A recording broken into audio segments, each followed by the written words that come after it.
할렐루야, 반갑습니다. 잘 지내셨어요? 오늘도 주님의 은혜가 여러분에게 풍성하게 임할 줄로 믿습니다. 오늘은 예수 이름에 대해서 같이 은혜받기를 원합니다. 자석으로 못을 끌어당기죠. 그러나 나무 막대기는 안 당깁니다. 못 당깁니다. 예수 이름으로 귀신을 내쫓습니다. 예수 이름으로 기도응답을 받죠. 예수 이름으로 질병이 치료됩니다. 예수 이름으로 두려움이 물러갑니다. 그런데 어떤 사람에게는 전혀 효과가 없습니다. 심지어 어떤 사람에게는 귀신이 달려들기까지 합니다. 스게와 일곱 아들이 그랬습니다. 사도행전 19장에 보면 유대의 한 제사장 스게와 일곱 아들도 이 일을 행하더니 악기가 대답하여 이르되 내가 예수도 알고 바울도 알거니와 너희는 누구냐 하며 악기 들린 사람이 그들에게 뛰어올라 눌러 이기니 그들이 상하여 벗은 몸으로 그 집에서 도망하는지라. 에베소에 사는 유대인과 헬라인들이 다 이를 알고 두려워하며 주 예수의 이름을 높이고 아멘 할렐루야. 예수님은 하나님 아들입니다. 우리를 구원하시려고 이 땅에 오셔서 우리 모든 문제를 해결하셨습니다. 요한복음 19장 30절에 뭐라고 그랬어요? 다 이루었다. 그렇습니다. 예수님께서 우리 모든 문제를 다 해결하신 것을 믿을 때에 구원을 받습니다. 은혜를 받습니다. 축복을 받습니다. 예수 이름을 사용할 권세를 받습니다. 고린도후서 5장 17절은 이렇게 말합니다. 그런즉 누구든지 그리스도 안에 있으면 새로운 피조물이라 이전 것은 지나갔으니 보라 새 것이 되었도다. 아멘. 새 영을 받은 것입니다. 새 영에는 하나님의 성령이 함께 하십니다. 도와주시고 위로하시고 인도하십니다. 그래서 역사가 일어나는 겁니다. 할렐루야. 사도행전 4장 7절에 보면 사도들을 가운데 세우고 묻되 너희가 무슨 권세와 누구의 이름으로 이 일을 행하였느냐고 질문하고 있습니다. 성전 비문에서 걷지 못하던 사람을 고쳤습니다. 잘한 일이죠. 멋진 일입니다. 그런데 베드로와 요한은 공회 앞에 서게 된 겁니다. 죄인처럼 서게 된 거예요. 그런데 죄인처럼 서게 된 그것이 예수 이름을 증거하는 기회가 된 겁니다. 누구의 이름으로 이런 일을 했는지 따져 묻고 있어요. 예수 이름으로 나타난 능력을 부인할 수 없습니다. 사도된 능력의 근원이 뭔지 신문했어요. 베드로는 나사렛 예수 그리스도 이름으로 된 일입니다. 나사렛 예수 그리스도 이름으로 된 일입니다. 나사렛 예수 그리스도 이름으로 이렇게 됐다고요. 참된 능력은 예수 그리스도에게서만 나옵니다. 성도는 예수님의 이름을 자랑해야 됩니다. 하나님께서 행하신 일을 자신의 공로로 돌리지 말고 주님께 영광 돌려야 합니다. 사도행전 4장 8절에 보면 이에 베드로가 성령이 충만하여 이르되 백성의 관리들과 장로들아, 성령께서 베드로에게 담대함을 주셨어요. 지혜를 주셨어요. 예수 그리스도를 말하게 하셨습니다. 성령이 충만하여라는 말은 성령의 지혜, 성령의 능력, 성령의 기름 부으심, 성령의 인도하심을 받아서 말도 하고 행동도 한다는 거예요. 성령 충만은 두려움을 담대함으로 바꿔줘 버립니다. 하나님은 우리의 능력이 아니라 성령의 능력으로 일하시기 때문입니다. 무엇을 말해야 될지 모를 때 성령께 의지하세요. 지혜를 주십니다. 중요한 결정을 해야 됩니까? 그때 먼저 성령님의 도우심을 구하시길 바랍니다.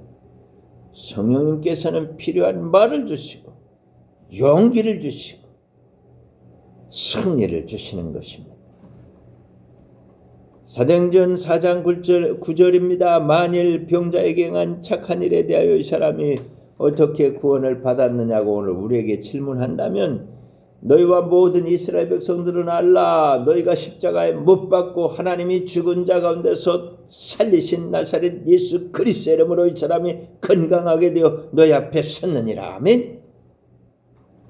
그는 자신들이 신문 받는 이유가 병든 사람을 고친 선한 일 때문임을 분명히 말합니다. 기적의 근원을 분명히 밝힙니다. 앉은 맹이가 일어나 걷게 된 것은 나사렛 예수 그리스도의 이름이라고 말합니다. 베드로는 예수님의 죽음과 부활을 선포합니다. 너희가 십자가에 못 박고 하나님이 살리신 예수 그리스도. 이 말은 인간의 죄, 하나님의 구원, 이걸 동시에 보여주는 것. 인간은 죄 있어요. 근데 하나님이 구원하셨어요. 할렐루야. 모든 영광은 예수 그리스도께 돌아가야 하는 겁니다. 예수님 이름에는 죄인을 구원하시고 삶을 변화시키는 능력이 있습니다. 파워가 있습니다. 권세가 있습니다. 복음의 핵심은 예수님의 십자가와 부활입니다. 하나님께서 내 삶에 베푸신 은혜와 축복이 있다면, 변화가 있다면 예수님의 은혜를 말하시길 바랍니다.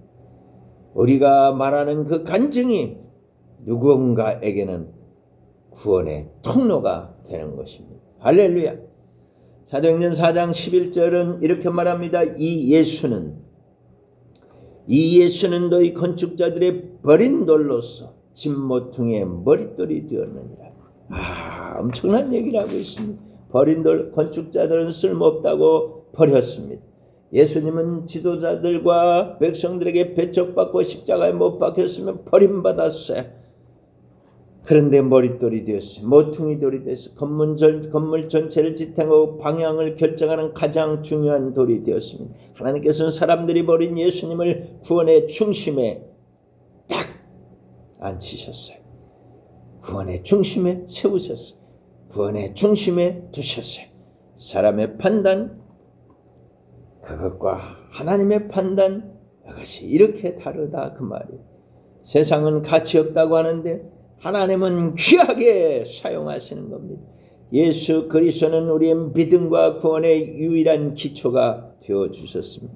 삶의 기준 세상 평가가 아니라고요. 예수 그리스도신 것입니다.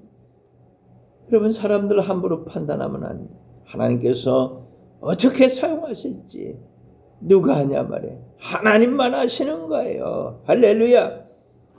사도행전 4장 12절을 이렇게 말합니다. 다른 이로서는 구원받을 수 없나니 천하 사람 중에 구원받을 만한 다른 이름을 우리에게 주신 일이 없음이라. 아멘. 예수 그리스도의 유일하신 유일성을 분명하게 선포하고 있습니다. 구원은 오직 예수를 통해서만 주어지는 겁니다. 다른 이로서는 구원받을 수 없습니다. 사람의 선행, 종교적 열심, 물질, 지식, 권력, 누가 이런 것들로 우리를 구원할 수 있습니까? 5분도 생명 연장시키지 못합니다. 구원받을 만한 다른 이름 없습니다. 현대인들은 율법과 성전을 의지했습니다. 사람들은 자신의 능력과 세상의 다양한 가치를 의지합니다. 하나님께서 구원의 길로 주신 분은 오직 예수님입니다. 오직 예수님 뿐입니다. 예수님께서 말씀하셨습니다. 내가 곧 길이요 진리요 생명이니 나로 말미암지 않고는 아버지께로 올 자가 없다. 아멘. 여러분, 구원의 확신을 어디에 두고 있습니까? 예수님이 유일한 구원의 주님이십니다. 여러분, 가족들에게 이 예수님을 전하시길 바랍니다. 여러분, 이웃들에게 이 예수님을 전하시길 바랍니다. 구원은 노력으로 얻는 상이 아닙니다. 예수 그리스도를 믿음으로 받는 하나님의 선물입니다. 예수님을 의지하시기 바랍니다. 복음을 알지 못하는 사람들에게 이 기쁜 소식을 전하시기 바랍니다. 아멘. 할렐루야. 사랑하는 여러분, 예수님 믿고 구원받고 은혜받고 축복받습니다. 기도응답을 받습니다. 치료받습니다. 건강하고 행복합니다. 그래서 전도합니다. 기도합니다. 감사합니다. 하나님 아버지 자녀가 되었습니다. 하나님 아버지의 모든 것을 상속받았습니다. 그러므로 아무것도 부족한 것이 없습니다. 아무것도 두려워할 것도 없습니다. 예수 이름을 받았습니다. 예수 이름은 모든 것입니다. 아멘. 할렐루야. 은혜가 풍성하신 아버지 하나님, 우리를 위해 보내신 예수님을 인해서 감사합니다. 사랑 많으신 예수님, 예수 이름 안에는 구원이 있습니다. 은혜가 있습니다. 축복이 있습니다. 응답이 있습니다. 승리가 있습니다. 함께 하시는 성령님, 지금도 살아계셔서 우리의 생사와 화복을 주관하시는 전지전능하신 하나님, 하나님의 일들을 세밀하게 은밀하게 자세하게 깨닫게 해주셔서 그래서 주님의 뜻대로 살게 해 주시옵소서. 선포합니다. 우리는 구원받았어요. 은혜 받았어요. 축복받았어요. 치유받았어요. 이제는 예수 이름으로 승리하겠습니다. 이것을 방해하는 악한 것들아 다 우리를 떠나가라. 주님의 벌을 뿌리고 바르고 덮노라. 예수피 예수님 이름으로 기도합니다. 아멘. 할렐루야. 여러분 승리하시길 바랍니다.